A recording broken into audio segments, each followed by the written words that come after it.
गिलास 20 रुपए का 20 रुपए दिंदे जाओ तो नारंग का जूस पीते जाओ गिलास 20 रुपए का बस लाल का माजा कितने मंगदा पर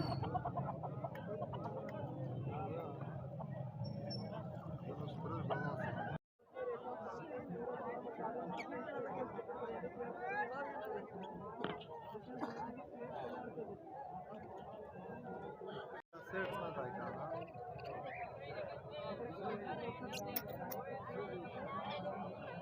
4000 को 5000 को 6000 को 8